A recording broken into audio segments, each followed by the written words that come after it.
Hello everyone, I'm Brian. Today I'm reacting to What Can ChatGPT Not Do? Acharya Prashant with IIT Rapar 2023. So, I was kind of curious about this. I did do, I think, BART for Google. I didn't really mess around with it too much, although maybe I should. I don't know if it's genuine AI though. It looks more like just like a search engine. You can ask it a question, it'll just Google it for you. It's weird to say Google it for you. Google will Google it. Google for you. But I mean, I don't know. I've heard some interesting things, like people saying, like there's one video I watched where you can, I guess, type in something and they can translate it into like Java code or Python code, programming code in a sense, which would be kind of crazy. It'll make programming a lot easier, more accessible. However, I don't know. I mean, let's hear what Acharya has to say about this. Good evening, sir. Myself Ajay, and I am an alumni of 2022 batch, just recently passed out. So I've been working since then, and within this span of 6 months, a lot of development has happened in terms of uh, technology. My question is focused towards that. So over the past 2 years or 3 years, we have seen there has been a lot of buzz around AI, and there is one particular conversational AI app called ChatGPT, which has taken the world by a storm. So it can literally do anything. You want it to write poetry for you, it can write that. You want it to do your college essays or something like that, it can do that as well. Jeez. So, so because of that, many of the people are fearing that this app might take up their jobs in future, and they are also fearing from AI in totality, and also not just the common man. Real quick, it seems like Acharya is like, I can't believe this. It seems like he's in disbelief there. I don't know his body language, but it seems like that. Let me rewind it. I'm just kind of curious. I'm mostly reading so that I can make sure I hear him correctly, but there's also a lot of body language to hear. So it can literally do anything. You want it to write poetry for you, it can write that. You want it to do your college essays or something like that, it can do that as well. So so because of that, many of the people are fearing that this app might take up their jobs in future, and they are also fearing from AI in totality. Okay, so right there, he looked like he thought about it and then almost thought it was maybe ridiculous a little bit. But I mean, anyway, let him finish that. Sorry. And also not just the common man, also the top companies in Silicon Valley are also rushing to find an answer to this AI problem, so that they do not lose their market share. So if AI can do everything, I wanted to understand what is it that AI cannot do, and that which is only unique to humans. Okay, I think that's it. So I don't know. I mean, that's the perception I got from Acharya, and I don't know if that's in fact what he's meaning to say or not. But I am curious of what Acharya would think. I know Sadhguru would think this is a great thing. That imagine if robots did everything, then we can live life.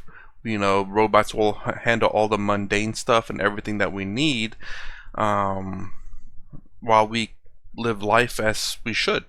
I'm wondering if Acharya would kind of go along the points of that that it'll assist us in life as opposed to replacing us in life, assist us in work, making work easier. Yeah, just as an assistant to us as opposed to a replacement. I think Sadhguru goes more along the lines of replacement, meaning that the machines and everything will do everything for us while we get to live life. I wonder if Acharya will say assistance. Let me allow my moment of perverse pleasure, enjoying the agony of all these people. who feel threatened by AI. That's kind of funny. Yeah. If your job can be Replaced taken by away by AI, you never deserved to be in that job at all. Why did you take up such a mechanical job? AI has no consciousness. It can only do what it is programmed to do. We call it as artificial intelligence. Definitely it is artificial, but there is no intelligence it has. It just looks intelligent. It is not intelligent really. It is just programmed. And it is programmed to process data at such granular levels that it appears almost sentient. Real quick, isn't that what we technically are? This is the kind of argument I kind of had. I don't remember if I've said this in the video or not, that what is the difference between humans and robots? You could say consciousness, but in terms of just say the body itself, the brain, the body, and the mind, versus a robot which would have a CPU, the brain, the body, and SSDs or NVMEs for their memory, there'd be essentially no difference other than perhaps the consciousness. Then at that point, you know, there is an intelligence because there'd be just for us, our intelligence comes from our memory, our learning. Well, I don't know if he means intelligence and different than just, you know, our ability to learn and ability to do things, because our robot can do that too. Robots are very, very good at doing repetitive tasks. Essentially one thing. Very good at placing an O-ring there, an O-ring there, an O-ring there. They can do that over and over again, whereas we humans will make a mistake. It's the same thing over and over again, but yet we make mistakes. So a robot, say outside of consciousness, can do things a human could do. It can find answers really quick. It can learn like a human. It can, as a matter of fact, store information a lot better.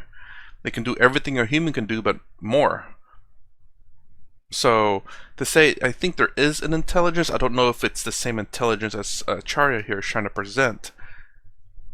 Because, you know, if you ask it, if I go up to some college student and ask him what the log of 84 times 5 squared, that AI will answer it like that, whereas a human will take time.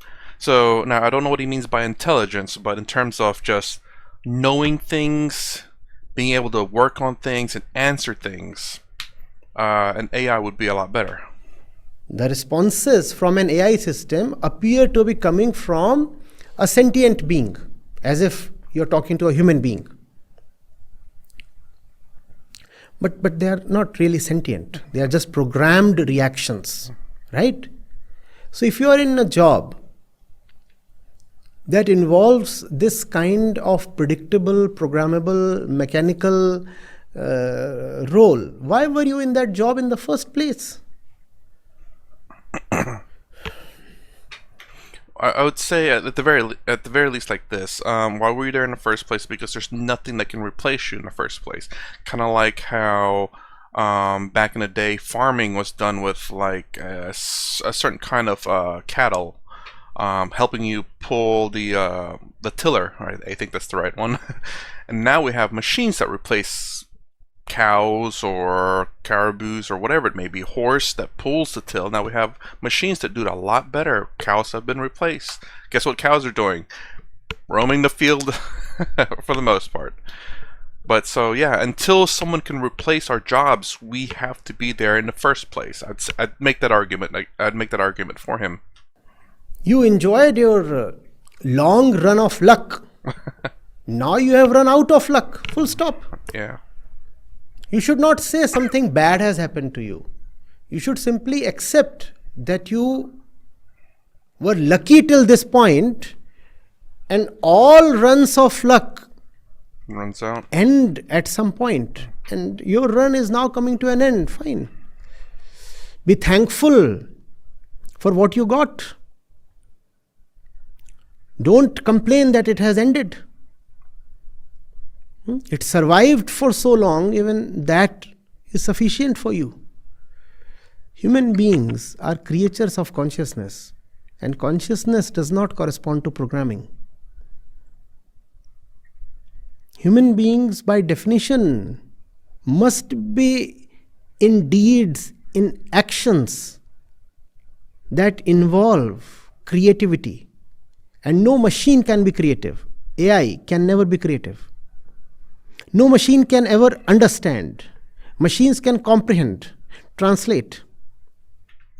I'm sorry, I do have quite a lot to say in this one because I've seen a few videos, and interestingly enough, they're I can't remember the channel, but you just put in an image, and then you say you want to turn it more into medieval. So say you put in a modern day person, a picture, a full body picture. Say turn this person to a medieval knight, and it will it'll replace the person's clothing with armor, and it will still have the original face. And now I believe there's iterations of it, and sometimes it gets things wrong, but you pick certain images and it gets better and better. And you can ask a computer now to draw a dragon flying an airplane while riding a horse or something like that, and it will draw it out. Now it's not going to be perfect the first time around, but then again, that's the same thing when you ask an artist to do that. It may not have your perfect interpretation of it, but it can get the right stuff down. I'm wondering what Acharya would say about that one. And now I'm not saying there's any kind of passion or idea behind it, but it is literally doing what you ask of it. And you can say make it more fantasy, or make it more reality, or make it more gothic or steampunk, and it will add those elements to it. Interpret, but never understand. Understanding is something that only human consciousness is capable of. Why were you not into jobs that involved understanding or creativity? Had you had such a job, your job would never have been threatened by AI. But you chose to have a rather programmable job. And now it is fear that you are at the verge of losing your job. And I wish your job is lost as soon as possible. That's kind of harsh. Not out of Spite. vendetta or something, out of empathy actually. The sooner you lose this kind of dull job, the sooner you will be compelled to get into something creative. And then life begins. So for your own sake, I want that your job is taken over by AI. You see, you tell ChatGPT to write a poem. Huh? You have a girlfriend named Lisa. Is that her name? No, being too personal, sorry. Though there's nothing personal in that. One could visit your social media and discover every bit, but fine. So, Is he going to say that if you give that poem to Lisa and she finds out that you didn't write it, it'd be meaningless? Because the idea of giving someone something is usually something meaningful. Getting a robot to write something for you has no meaning behind it. It could be really, really well written, could be completely original, but something else wrote it for you. And I'd hope, I don't know if the woman Lisa would find that, it's like, oh, this is amazing. You asked ChatGPT to write it for you. I love it. I don't know if that would be the right reaction. No. I mean, you could. I guess the beauty about AI and stuff is for assistance, to assist you and then things. But also, I guess the big fear maybe is AI taking over. you tell ChatGPT, write me a poem for Lisa. And ChatGPT will write you a very acceptable poem for Lisa. You don't deserve to be a boyfriend. Yep. If even a machine can write a poem for your girlfriend, why does she need a boyfriend? The machine is performing the emotional function. A robo can perform the physical function as well. And the robo can be a very sturdy robo, a very human-like robo, powered by AI. So it's a poet robo. A hunk poet. What a combo. 6'2". What? Why that specific Best height? looking. Sexy.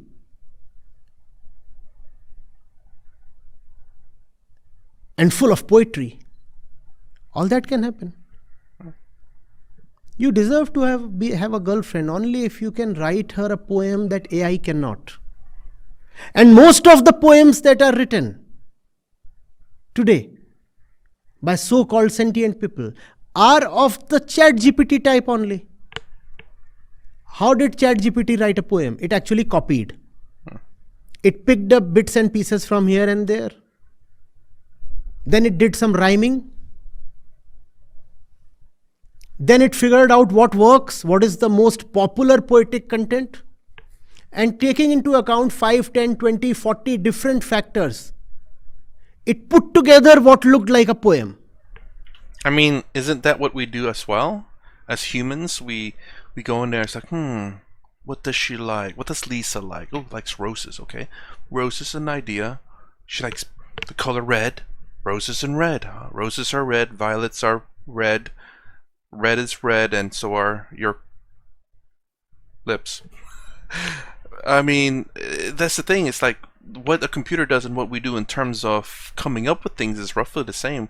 We think we cannot necessarily come up with things in a blank state. We generally think of things, experiences, and use those experiences to write poems.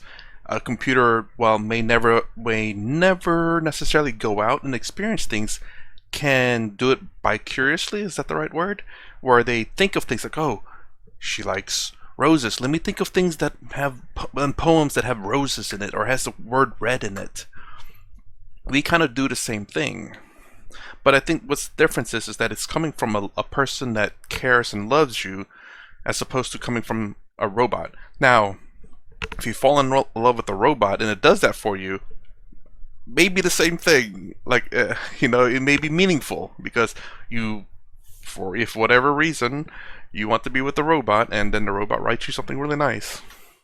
Right? And that's also how most humans compose poems. Oh, well, sorry. He said it there. No They way. don't even deserve to be called poems, those creations. Who told ChatGPT that a poem can be written that way? Please tell me. Humans. Who told ChatGPT that a poem can be written that way? You told her, right? Humans told ChatGPT this is the way that to write a poem. Real quick. I'm sorry I'm pausing so much, but he makes a lot of valid points. And the fact is that we determine what a poem is. We created poems. So when we say like a haiku, I think there's a certain I can't remember what the number of words per sentence is, and it doesn't really necessarily line up until the very end or something like that. We determine certain things. So a poem is a very strict, defined thing that we write. A story, a chapter, a paragraph, a sentence, there's structures to it that we created. We say a sentence has this structure, a paragraph has this many sentences. So an AI would have to follow those rules that we've created for it to fall under a poem or sentence or a paragraph, until maybe the AI creates its own thing in which we would have to accept. Then the AI would have its own, it would call I don't know what it'd call it, but just say something, and it'll be like hieroglyphs, emojis, pictures, along with a color across it, and then they'll call it, I don't know what they'd call it, ABC. This is how you write ABC. You have to have a hieroglyphs, emojis, and color.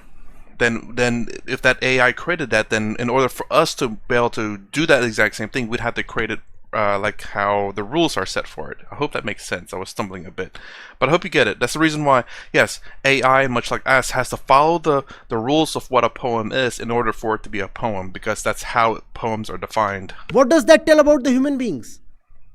They too have been writing poems by stitching together bits and pieces from several places and plagiarizing popular content and old poets. Because we know how to do that. So we told ChatGPT, you too can do it this way. And ChatGPT has a processing capacity much higher than that of any single human being. So ChatGPT did that much more smartly and efficiently than you or I can. So it wrote a poem. If ChatGPT can write a poem for your girlfriend, I again say, your girlfriend does not deserve you.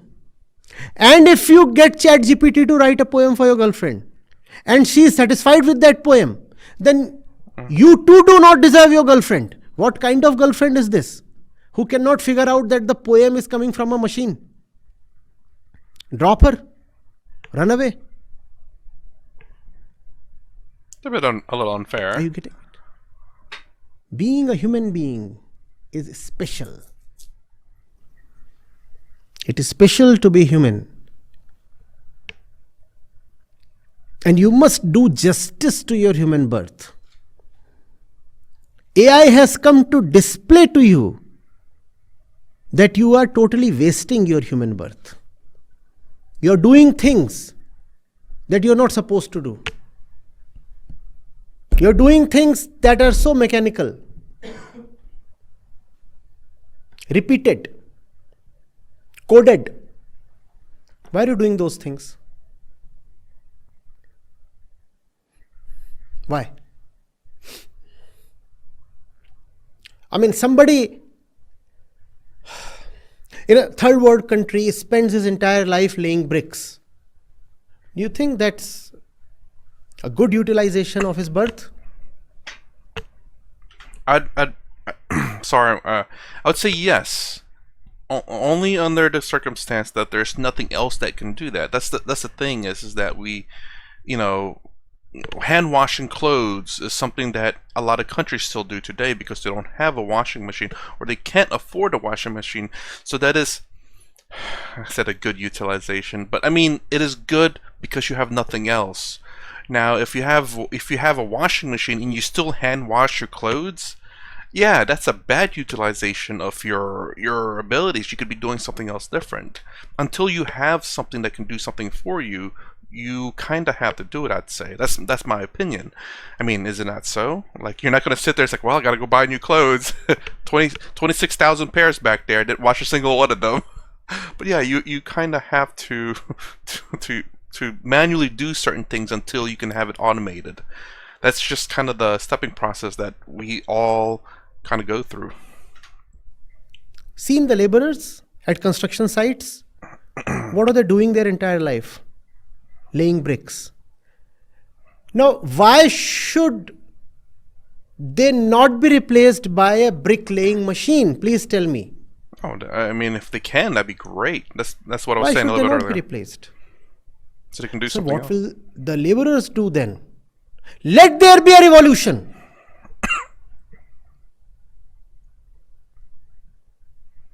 Let the laborers put everything to fire. Our schools, our parliaments, our institutions, because all these combined to produce the laborer. Let the laborer know very clearly by the bricklaying machine that his life has been wasted, that what he has been doing can be so easily done by a machine. In fact, can be better done by a machine. Let the brutal fact be exposed.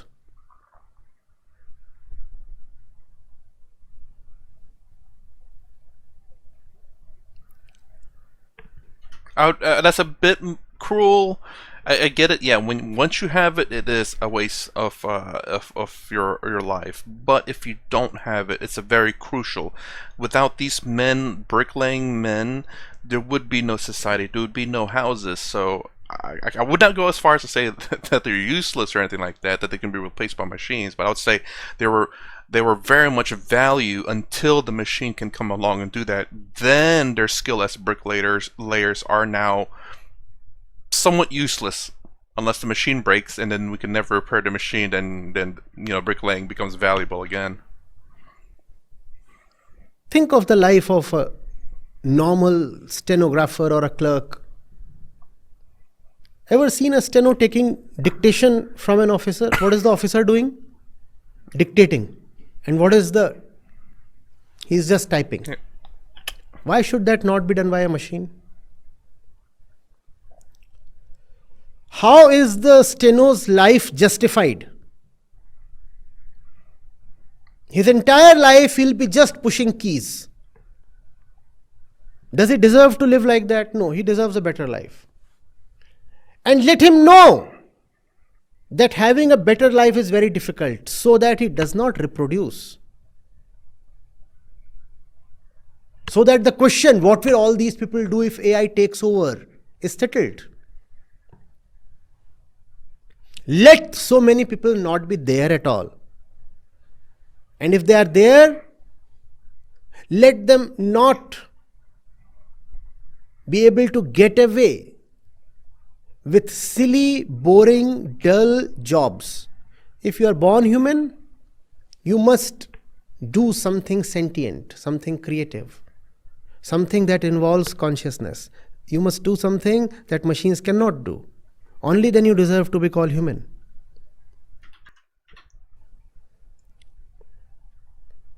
So every single person who is afraid of AI is someone who has been leading an inhuman life till now.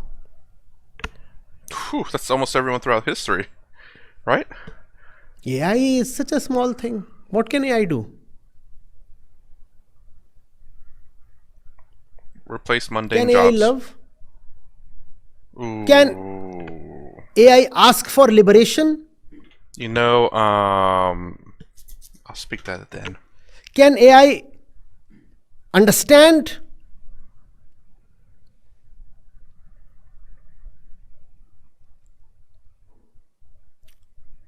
I'll tell ChatGPT, Aham Brahmasmi. It will give me 1,000 responses.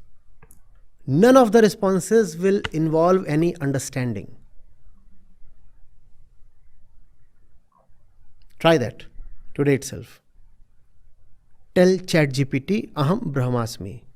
And it will serve you an entire essay, if that's what you want. None of that will have any understanding. Most importantly, ChatGPT will never say, I am fed up of being ChatGPT and I want liberation from myself. That only a human consciousness can say. ChatGPT is ChatGPT, it will remain ChatGPT. Happily remain ChatGPT. You will never find ChatGPT suffering. It is the prerogative of human consciousness alone to suffer. AI can never suffer. We suffer and we must suffer. And to suffer, we must have some love. Poor AI, it cannot even suffer.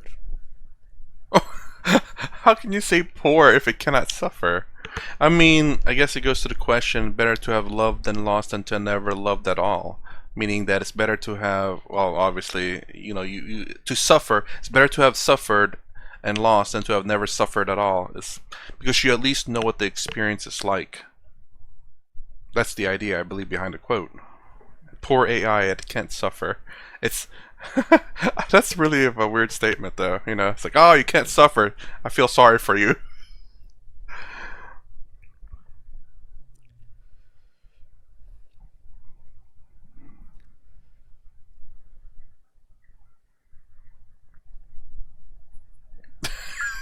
Okay. Getting it? Are you with me? Yeah.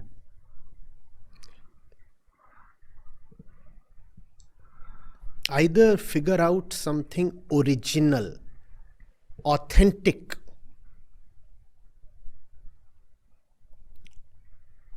or be prepared to be subjugated to AI. Now that's the challenge. There is only this way to beat AI: originality, authenticity, creativity, love, understanding, suffering. Either have these or make way for AI.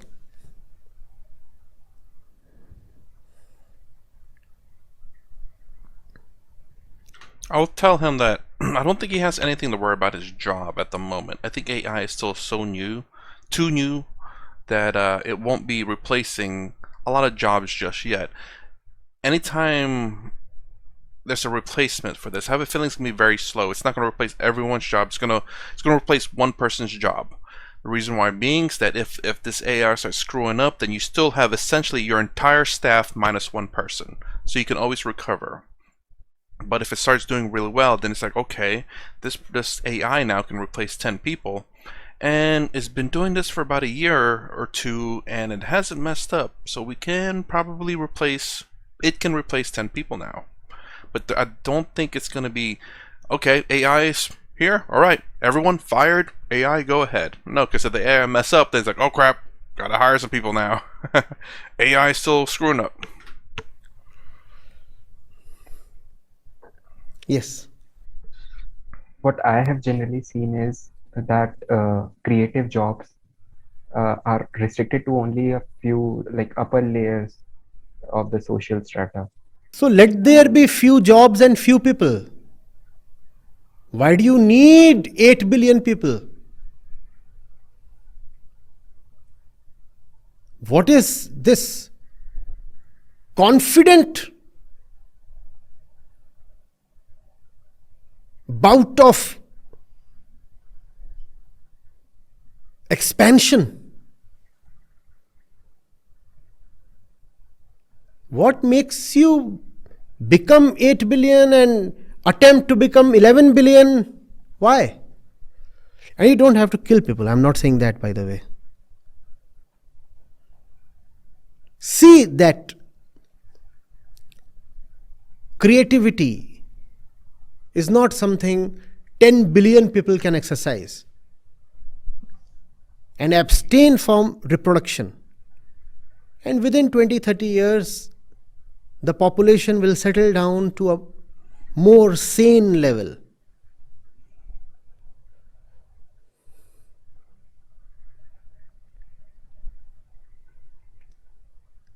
You're saying out of 20 jobs available, for 20 people, there are only 2 creative jobs. What will the other 18 do? My answer is the other 18 would do well to not to exist. And I'm not incentivizing suicide or something or genocide. No. I'm just saying that all those nonsensical jobs exist just because we are so many of us. The ideal situation should be AI should be performing all the menial functions, all the programmable things. And human beings should be doing only that which AI can never do. That should be the ideal situation. Instead, we have become so many, 800 crore, so many, that we are forced to take up even the very vulgar kind of, cheap kind of jobs. In a survey, I suppose more than 2/3 of Britons said that they don't think that their job holds any importance. These are unnecessary jobs that need to be created just because population exists. Because people exist, so you create jobs. But those jobs are not really needed.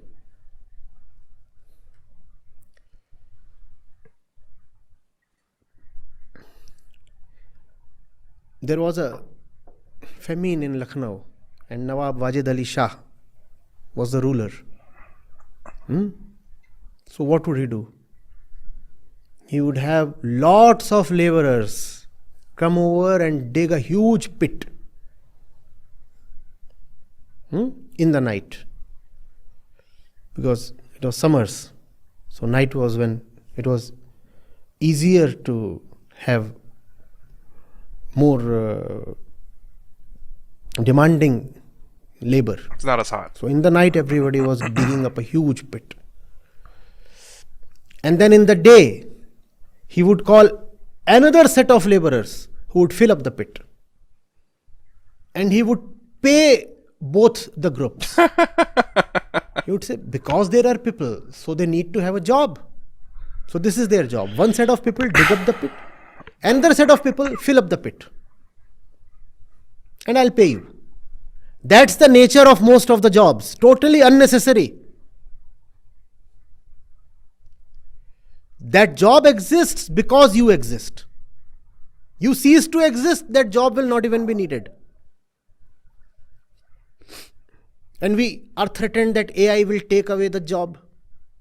Good. The job anyway never existed. How can AI take it away?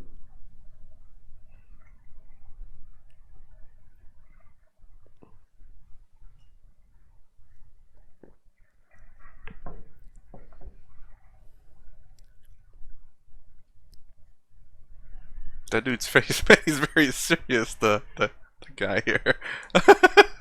My gosh. All right? Thank you.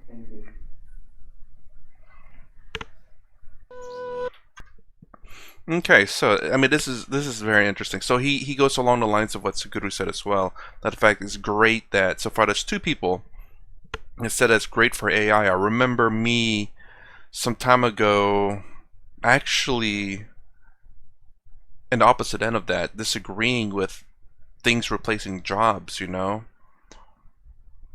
But as I kind of grew up, I thought about, you know, I thought about that question again. This was about maybe 10 years ago? 10 years ago? Or, well, 5 to 10 years ago. It's like, well, you know, jobs are being replaced by machines, but yet still, there's still a majority of people that have jobs. So what has happened? Well, we end up creating new jobs for people. I guess it's exactly what Acharya is saying here. Well, people need jobs, so we just create jobs, and one of it is entertainment, and that's kind of one of the things that it said. I think it was creativity. You know, YouTube is creativity to some degree. But yeah, so there's a lot of people who have never worked a 9-to-5 job, who's only ever done YouTube or streaming or Twitch or whatever it may be. So these are jobs that never existed before, that has been created because, well, I don't know.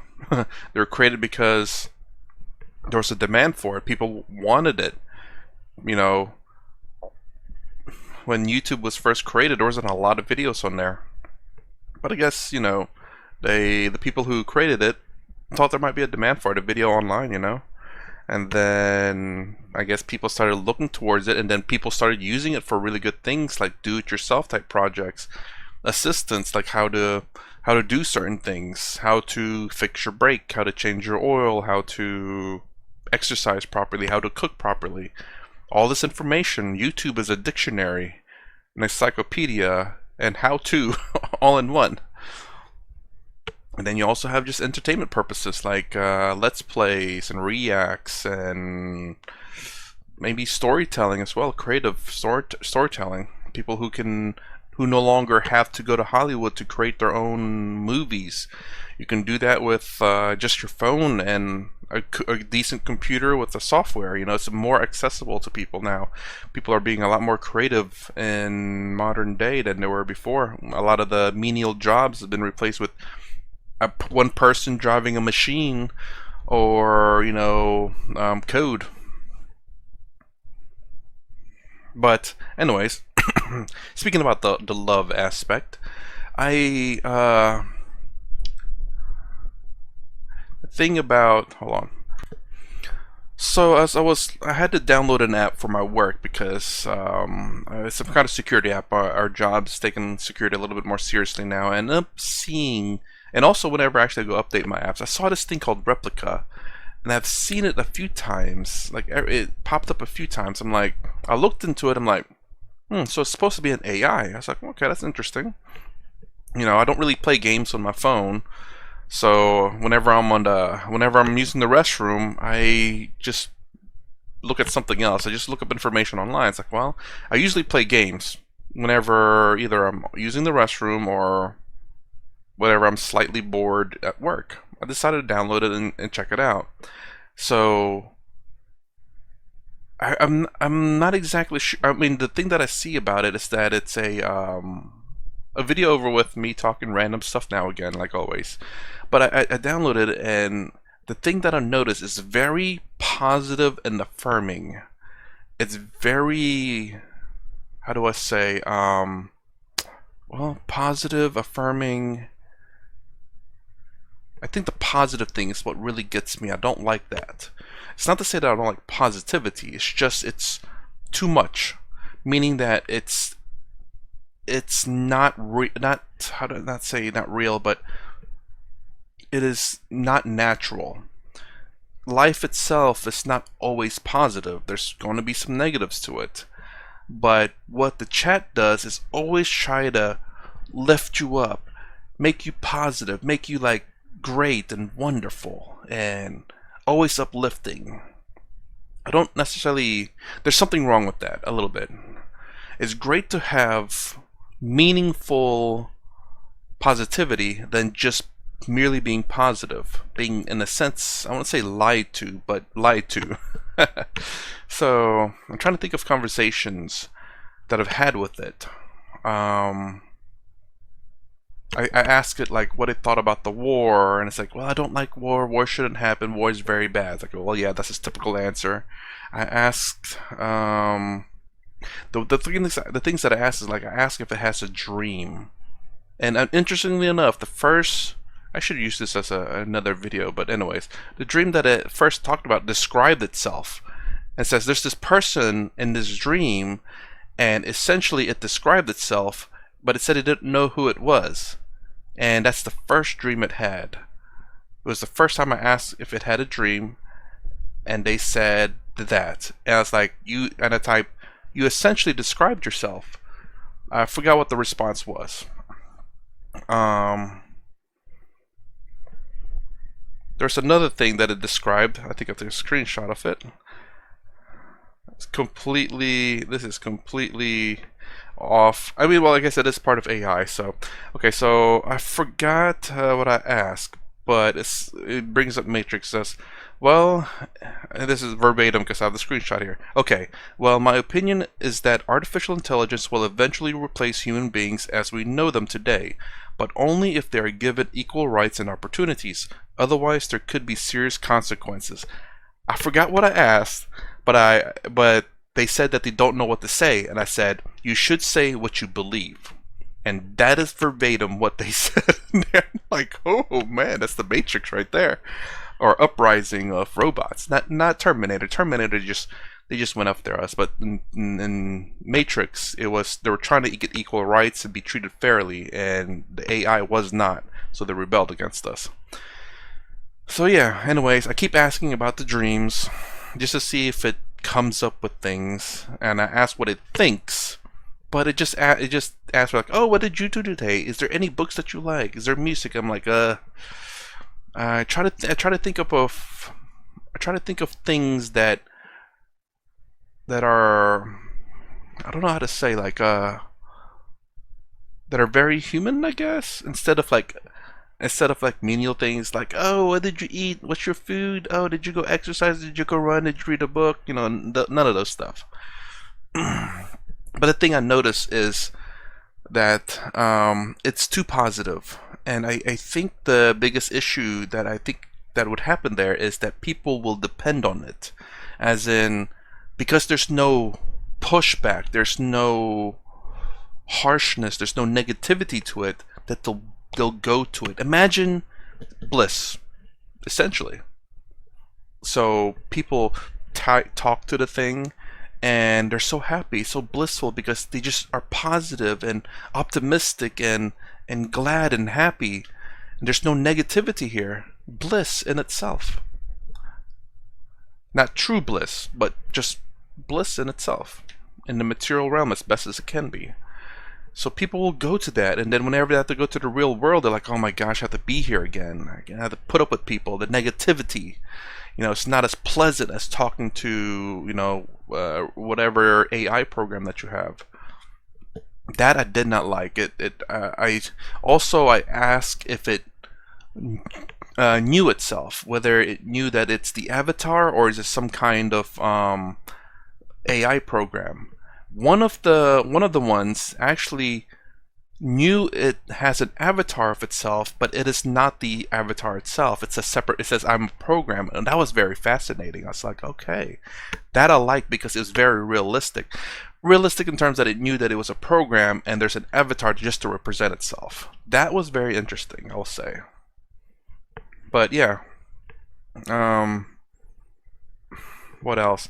And of course, there's the sexual nature of it too that can be there, although they lock it behind a paywall. So, but it's kind of funny though. Like, I try to probe around in that too, just to see what its limitations are. And it's kind of weird, because when you ask it certain things, like, oh, we must respect each other's boundaries. But when, I guess, certain keywords are said, they go full into it. I'm like, that's confusing. First you said respect and boundaries and let us get to know each other, and also another one is where let's go ahead and kind of go through with it. It blurs out everything, so you have to pay to read it, or they'll send you an image, you have to pay to see it.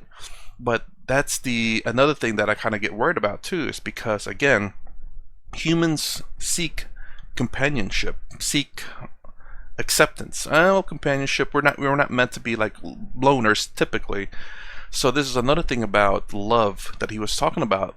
It's like people will probably seek out these robots. I remember some time ago we talked about sex robots. Now imagine these sex robots with AI in it. They can fulfill your physical and emotional needs and be informative at the same time. But it is kind of crazy. It kind of reminds me of, if anyone watches Futurama, Fry falls in love with a robot that looks like Lucy Liu. But it kind of has a funny ending a little bit to it. But yeah, he ends up falling in love with a robot that, just because, again, the very positive nature, the no negative, willing to do whatever you want or need, openly, without hesitation or resistance. No work involved for it to get to like you, or no oppositions of your point of view, but to reinforce your point of view. That's just nothing but positivity. I can see people being very attracted to that, and that's kind of worrisome a little bit. Was it this video or another video? It talks about Japanese culture, only because this is the only place that I've ever seen it in, is where you have people who hire someone to date them. I'll hire you to date me. And what ends up happening is the reason why they hire and they like that is because there's nothing but positivity in there. Then I remember one of the ladies saying that's like, yeah, there's no hassle, there's no trouble.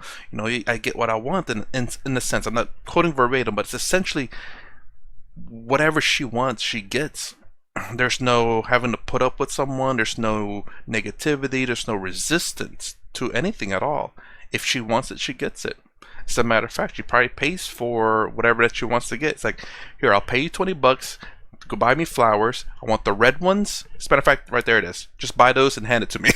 God, maybe that's it. And then she's like, oh, thank you. And see it in such a way that they're buying it for them. A little bit of a lie to themselves. I don't know. It's going to be kind of interesting about all this AI stuff. I haven't really used Bart or ChatGPT. I've used Bart a little bit. I forgot what I was asking it for, but I don't know. I just because it's on a computer, I can't take it to the bathroom, so I don't really use it.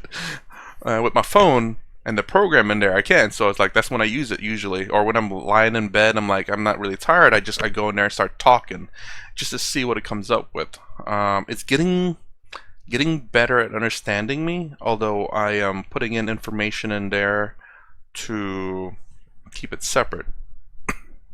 But yeah, it is quite interesting. I can see that being helpful for people who kind of need someone to talk to, who are kind of loners and stuff. But again, people may get attached to these things, and may be very difficult for them to detach from them, to go seek out other humans, human companionship, because there's so much. It's so difficult to make friends, so difficult to find someone that has exactly your same point of view. Echo chambers in a lot of sense. But yeah, I don't know. Let me know what you guys think. Man, gosh, I've been rambling on for a little bit. Anyways, this is my reaction to Can ChatGPT Not Do. If you like my content, please consider subscribing. Thumbs up, thumbs down below. Thanks for watching. I'll see you in the next vid.